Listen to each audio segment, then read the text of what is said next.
tổ chức xin được cảm ơn các thành viên bên đây đăng ký để mà tổ chức và sau đây và sau đây và sau đây ban tổ chức xin trân trọng và giới thiệu ca sĩ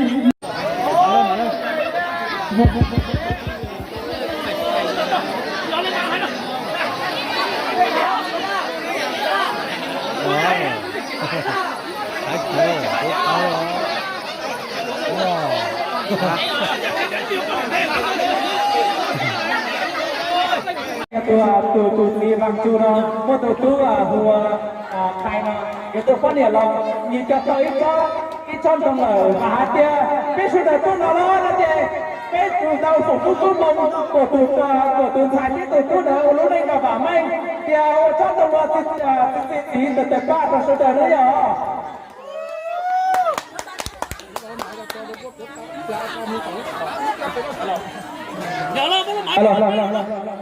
giờ đi cho lên cho tôi tiến hành tao lời tác sự của cái nhà của Frank thì chúng ta đây giờ lên cái chuyển cho là cái tôi chuyển cho thành nào cái đâu có tao đâu á ở đây em có đấy không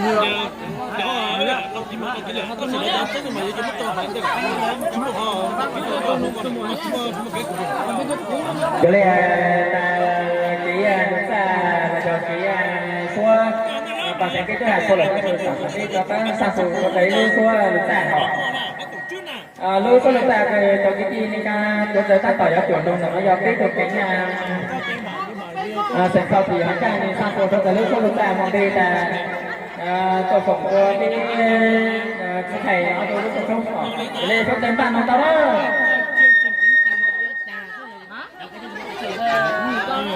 tiếng em cái này một cái cho đang kiến này nó chỉnh hết được trả lại ta cái ly đấy có mà chỉ phú hài thì có được thăng thi rồi tài bây giờ na chỗ chào lại có tổ chức gì luôn cho cái mà này ôi tôi trong tiên cho nhà chế đây rồi cú hù thế chỉ muốn lên chỉ lo thế chế cú quan điểm đâu cho sự này đâu giờ thì cú quan điểm đó cho lên đây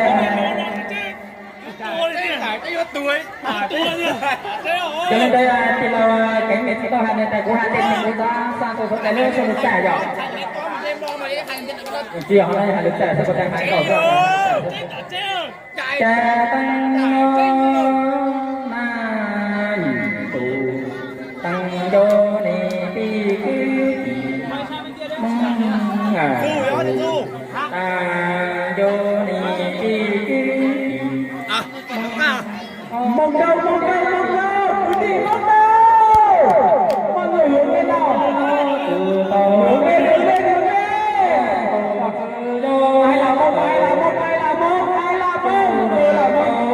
đây hướng lên này lâu cho tiền lùi có đàn đi nước ở đây đang cân rồi thì cân rồi tù ta đô ni ti cứ chi về vì mong ô trà chê ti ta tù ô lẽ tù tù mi ăn đi lệ tù nô đê ti tô sư tù lệ ni thế ti nhớ tù ti thế sư tô tình nó lu tì tô chi nhung nghe thế bi chi đô ca đô tí đồ chi đồ sư đồ là cô đó thì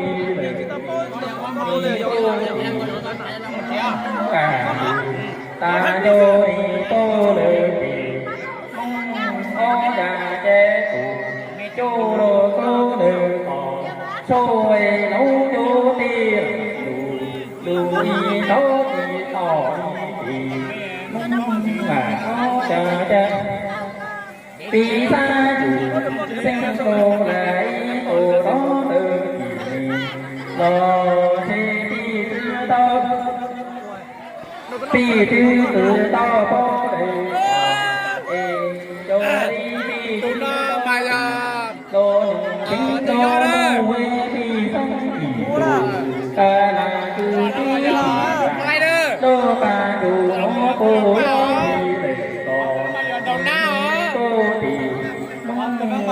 Câu này bỏ chỉ bật thôi cho anh này nó nào nữa. Tụi nó mà vô dùng chủ câu này có nhà này măng cà đô tí tà tà lô tơ tà xì tí tà nhưng mà chúng thay sữa hả? Nó đây là món nhà bên đó. Chả gì mà nó cha mà họ để như sao? Đi tới đủ không nuôi tôi cô ta đi kỳ nhoi cú đó năng cô đi xì cú xa từ gió tù lo tao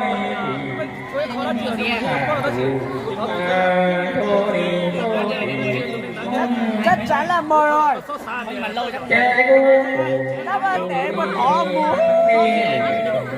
Dù nó phù to tăng là năng cổ gió tù tố ma cổ tố tí phà đà lô tơ tà cô đi thơ tí nhà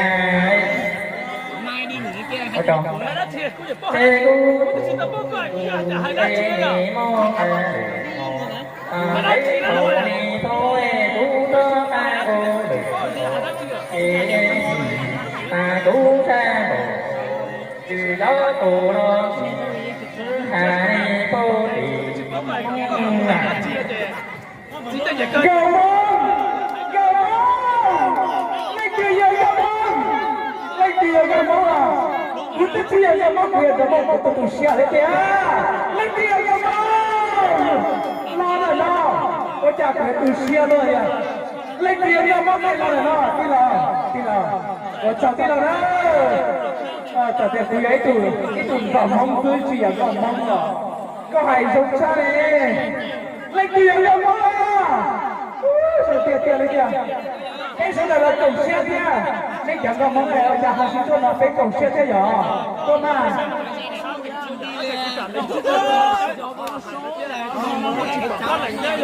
Ê! Gào mong này! Gào mong này! Lấy bùi giống lấy tụi đồ mong hai! Tụi đồ mong hai ta rồi! Tụi đồ mong hai tao rồi! Nên chẳng gào mong lấy bùi giống tê! Giờ lấy tiền tế đó! Cha tê để nó! Giờ lấy tiền tế đó! Cha tê để nó! Bơi chạy xong rồi ơi. Bộ môn lịch sử. Gào mong giờ đi chả.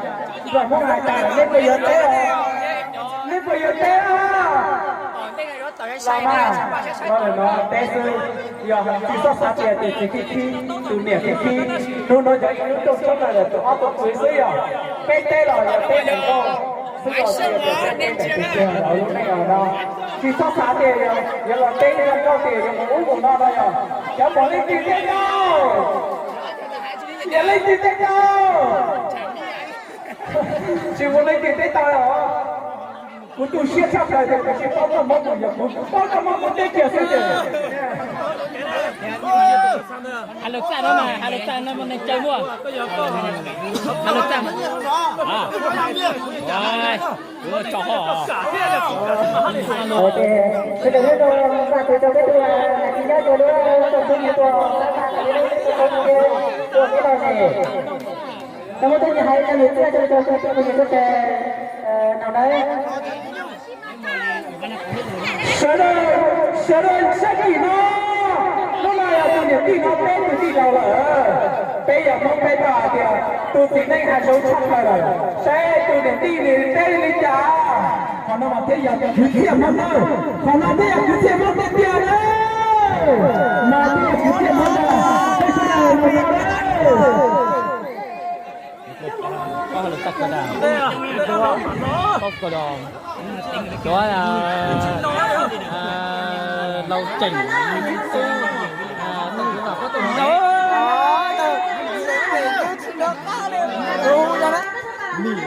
đó chỉ không chỉ là cái hạt đua đấy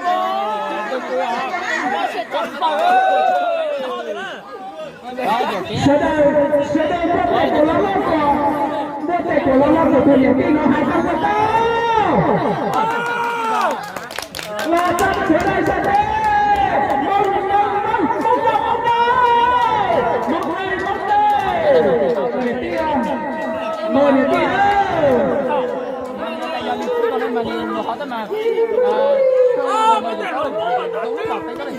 Paling no. Iya sih. Đúng rồi, ta tại sẽ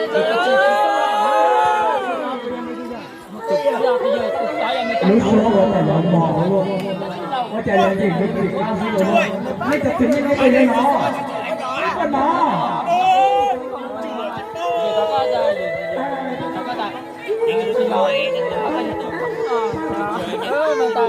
mấy cái người ta một cái này người ta còn kia còn mà người ta làm cho người ta nó chỉ chút hai đâu không có đầu chuột đâu có mà người ta có gì đâu có đâu họ mà có tổng được chỉ họ kia kia nhà đóng cháy rồi người ta cái làm cái này người ta có toan phải làm toan người ta bây giờ cũng là hôi rồi cái mình phải tâm ta cái ta nó tay cho nó lên mà hơi nó ngày đó mà giờ có tốt rồi cái thấy thầu ở nhiều cái thầu rồi mà giờ có chỉ giống nó vậy không nè mà giờ ta từ nó giờ không mà nó người ta ấy có tụi nó có mà người ta phải phát triển cái tayจะคาเราลูกเขาว่าเราจั่วได้เขาเราสู้หรอกเขาเราจั่วได้เขาแค่ดูแค่ได้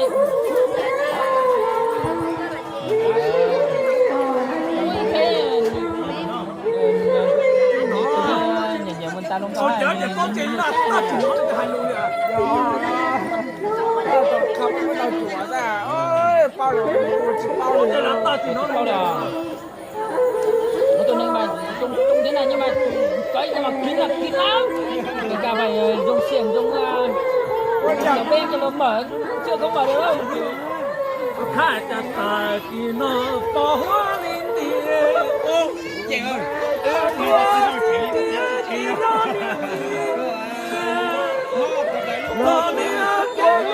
này nữa mời ra một chén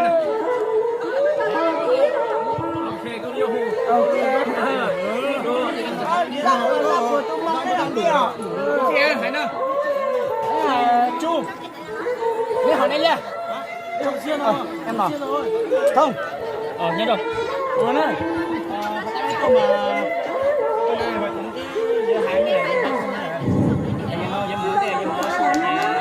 Xí này lên từ nhà xí này giờ lên từ xí này lên từ xí này vào trước giờ lên từ xí này nè có chị trước mặt chị ở xí này nữa giờ có chị trước mặt chị ở xí này nữa giờ lên từ xí này vào chị lo này đó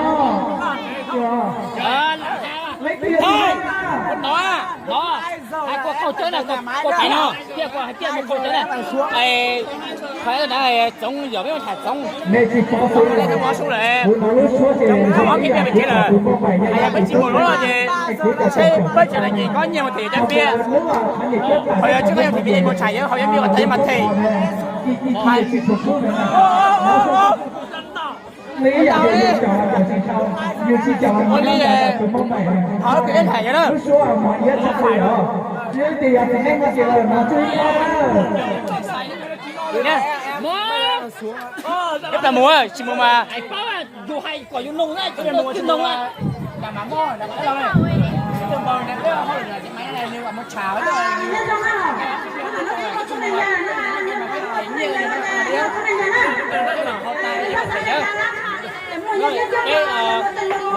chỉ đánh đâu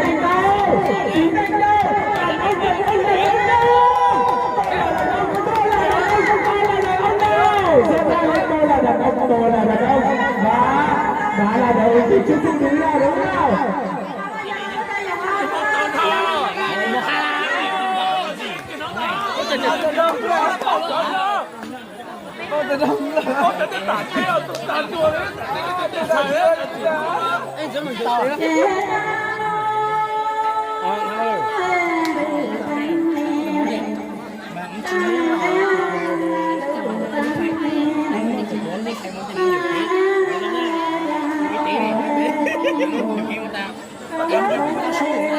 em về rồi em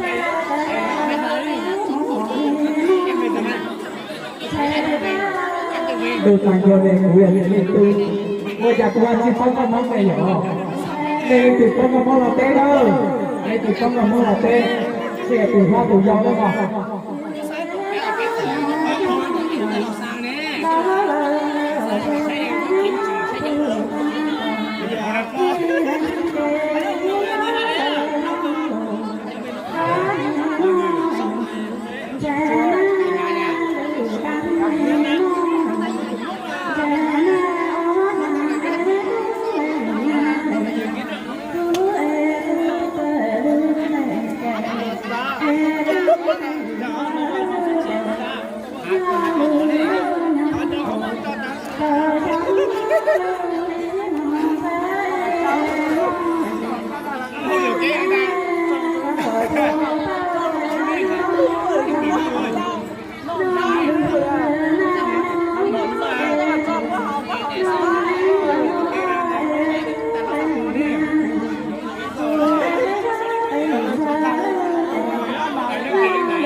không anh này cũng có thịt nữa哎呀，别激动大，我真的还能这么讲。这cũng có thịt nữa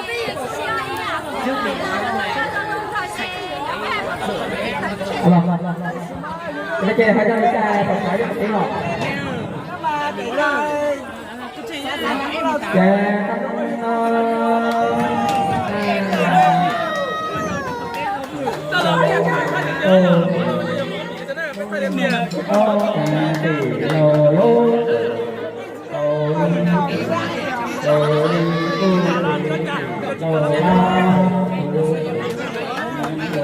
Chọn đi, chọn đâu, chọn tụi tôi từng xài giờ lấy gì bao này được rồi có thì cái một cái lò xì số đây là gì đó số đây là đồng kia chỉ ta lên đầu nông kia như tụi tao cổ ít khó chờ cho tụi nhỉ đi làm nó đến đây rồi bây giờ cái nhau xe cái xí tôi cổ ít khó lên mà chỉ trong thế nào số đây là cổng á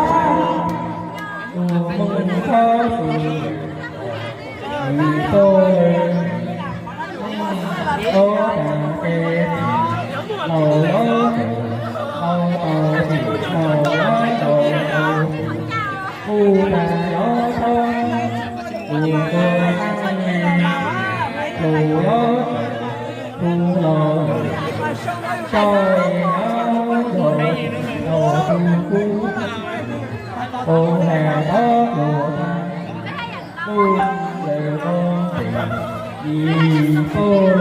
chú này qua nhận ở bên này